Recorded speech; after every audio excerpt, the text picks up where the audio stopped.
Good morning, everyone. Golin asked me to say a few words this morning about my practice and also about coping with the pandemic. Lately in my practice, I've been contemplating on how in our daily lives and in my daily life, I see things, including myself and others, as existing as fixed entities. From birth, I have learned to view phenomena as fixed in this way because doing so helps me function in the world.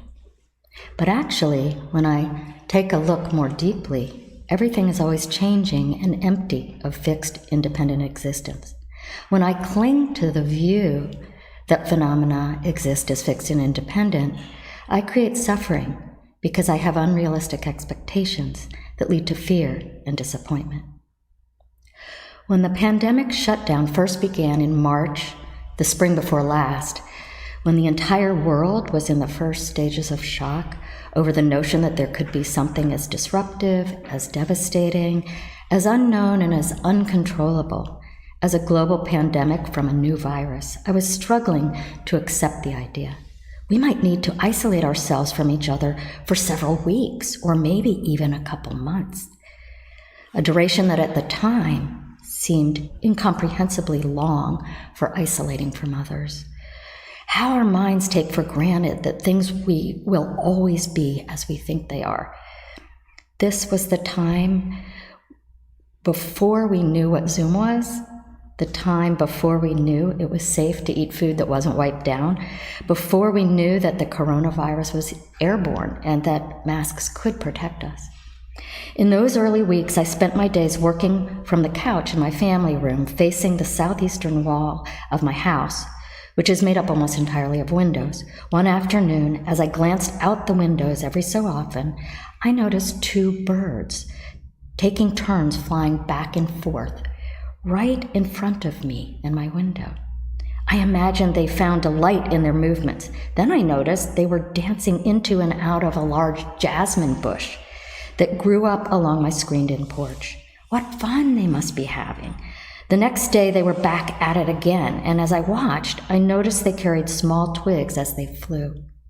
It dawned on me I was witnessing a male and female cardinal building their nest. I admired the vigor these beautiful creatures expended to build new life. The next day, I moved my workspace to the screened-in porch next to the jasmine bush. Within a week, there was a nest with 3 small eggs.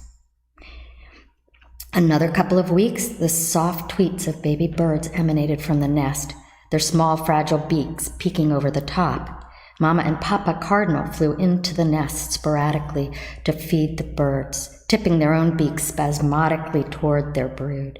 In another week, the birds were gone.